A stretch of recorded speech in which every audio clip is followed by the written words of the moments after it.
안녕하세요. 책사랑방입니다. 오늘도 반갑습니다.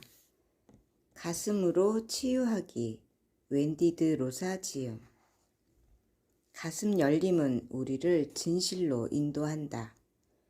감정에 솔직한 것, 즉 진실 안에 산다는 건 자신의 진실성을 유지할 때의 느낌이 옳음을 믿는 것입니다. 가슴의 갈망과 라이프 스타일 사이에서 갈등을 겪고 있나요? 무엇이 바뀌어야 할까요? 감정에 솔직하려면 용기가 필요합니다. 하지만 이것이 가슴이 열릴 공간을 만드는 방법이며 신과 당신의 조우를 허락하는 것입니다. 인생의 어떤 시점에서 삶의 무언가가 바뀔 필요가 있다는 것을 영혼이 아주 명료하게 말해줄지도 모릅니다. 트리시는 이런 내면의 목소리를 듣고 자신이 내면의 진실을 따르기로 결정했습니다. 트리시는 주변 사람들이 자신의 선택에 동의하지 않았을 때 겪는 고통에 대해 다음과 같이 이야기합니다. 트리시의 이야기. 29살에 난 내가 꿈꾸던 모든 것을 가졌습니다. 정말 멋진 남편과 15개월 된 예쁜 쌍둥이 아들, 그리고 갓 태어난 딸아이가 있었죠. 나는 세상에서 가장 아름다운 도시라고 손꼽히는 곳에서 살고 있었고, 작지만 개성 있는 집에서 안락한 생활을 하고 있었습니다. 친구도 많았고, 양가 부모님 모두 사랑이 많고 정서적으로 우리를 지지해 주셨습니다. 남편은 직장에서도 잘 나가고 있었습니다. 시누이 말대로 우리는 성공한 커플이었습니다. 15년이 지난 지금 우리는 여전히 같은 동네에 살고 있지만 남편과 나는 서로 다른 집에서 삽니다. 헤어진 지 거의 10년이 되어 가네요. 떠나기로 한 건 내 선택이었습니다. 그때부터 지금까지 있었던 일을 어떻게 설명하면 좋을까요? 누가 봐도 행복한 결혼 생활을 끝내고 아이들의 삶을 산산조각냈으며 남편과 내 사교 생활을 흔들어 놓고 양가 가족들까지 마음 아프게 한 것을 어떻게 설명할 수 있을까요? 계속된 후폭풍은 말할 것도 없습니다. 주위의 엄청난 반대와 거친 조언에도 불구하고 내게 옳은 일이라 믿었던 것을 할 수 있었던 그 용기는 어디서 나온 것일까요? 가족과 친구들은 전혀 예상하지 못했던 직설적이고 공격적인 방식으로 내 일에 개입하려 했습니다. 할머니조차도 격렬하게 반대했습니다. 할머니는 아버지의 장례식에서 아버지가 암에 걸린 이유는 내가 남편을 떠나기로 했을 때 받은 스트레스 때문이라고 말했습니다. 수년이 지난 지금은 명확히 보입니다. 그 당시엔 직관적으로 느껴졌지만 말입니다. 내겐 자기계발과 영적 성장이 내 삶을 이끌어주는 빛과도 같았습니다.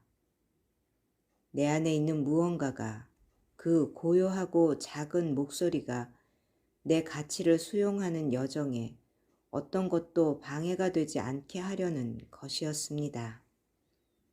결혼 생활 동안 남편과의 관계는 대부분 괜찮았지만 많이 불안했습니다. 우리 둘의 삶은 점점 분리되기 시작했고 둘 사이의 연결감은 강해지기보다 약해져만 갔죠. 나는 상담을 받았지만 남편은 함께 부부 상담 받는 것을 확고히 거부했습니다. 자기 개발은 자신이 가치 있게 여기는 부분이 아니라는 것을 분명히 하면서 말입니다. 남편은 그저 있는 그대로의 모습으로 행복해 했습니다.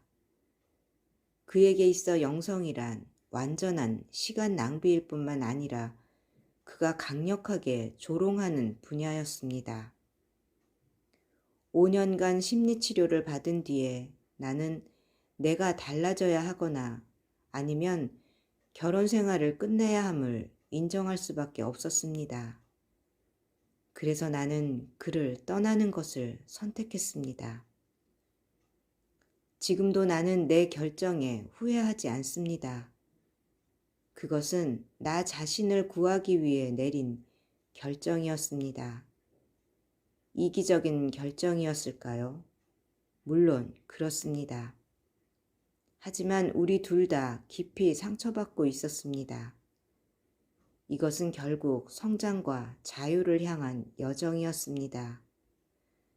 아이들을 사랑하는 마음과 행복한 결혼 생활을 하는 부모가 되어주고 싶은 바람과 반대되는 결정을 내리는 데에는 엄청난 용기가 필요했습니다. 스트레스가 쌓이고 트라우마가 되었으며 가슴이 찢어지는 깊은 슬픔을 느꼈습니다. 하지만 옳은 일을 했다는 내 확신에는 변함이 없어요. 이혼 후 6년이 지나 나는 내가 소중하게 여기는 모든 것을 본질적으로 채연한 파트너를 만났습니다. 그는 나와 함께 배우며 영적인 길을 걸어갈 의향이 있고 나와 마찬가지로 성장과 자유를 중요하게 여기는 사람입니다. 내게 가장 중요한 것을 지지해주는 사람, 그는 내게 감사한 마음이 넘쳐나게 하는 선물과도 같습니다.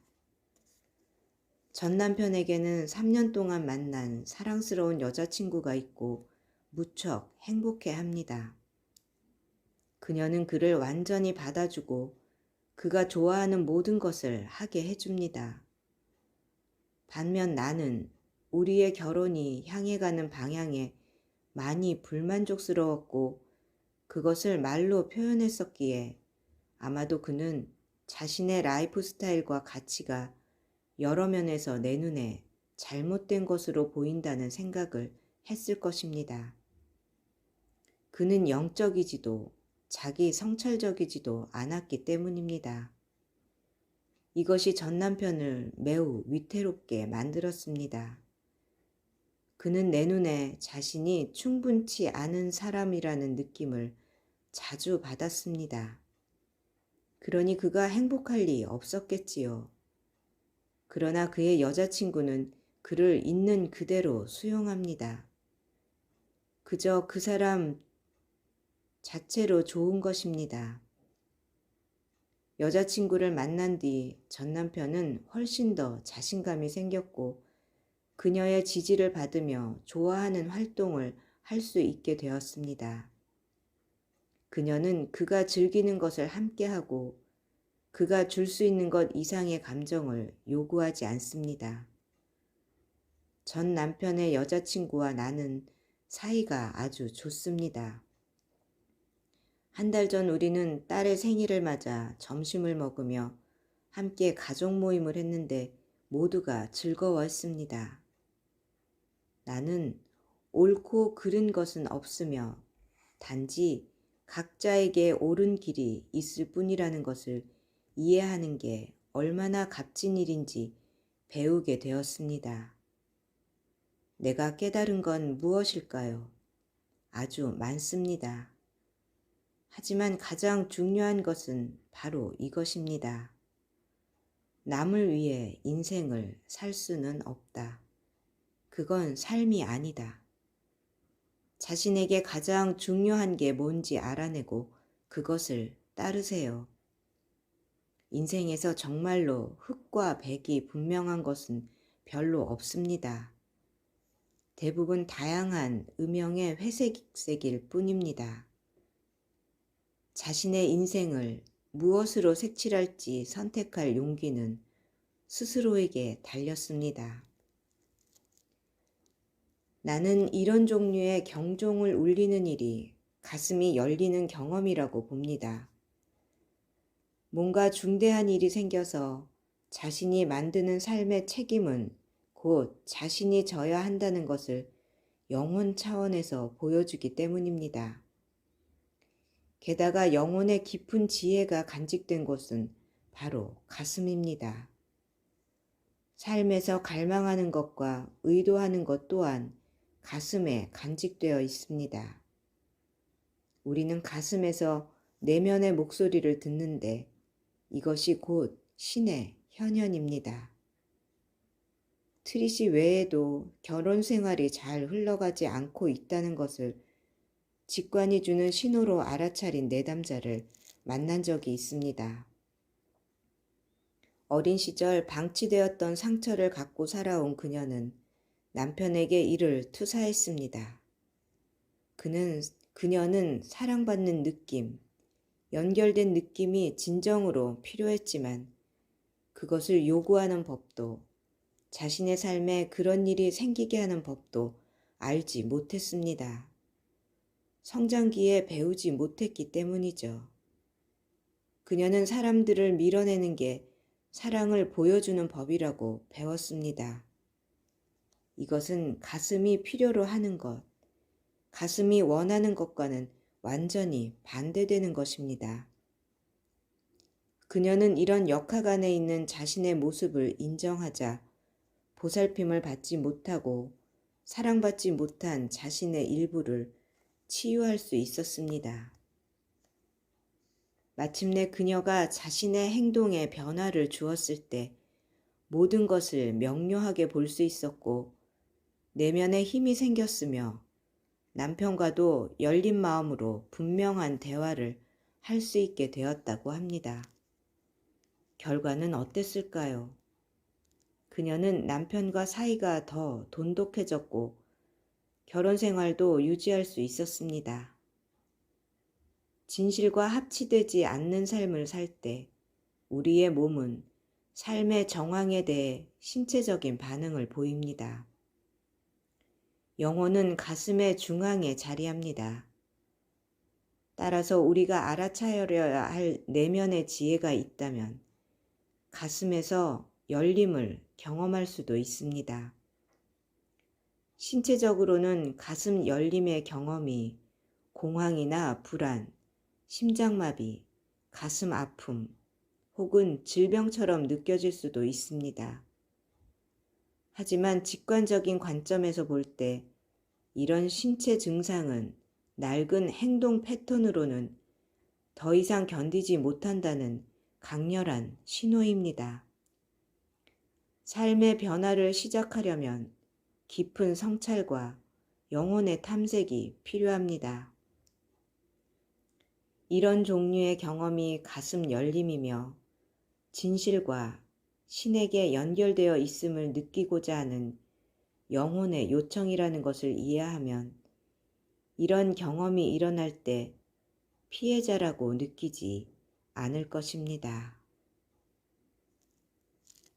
들어주셔서 감사합니다. 사랑합니다. 축복합니다. 오늘도 제가 당신을 응원합니다.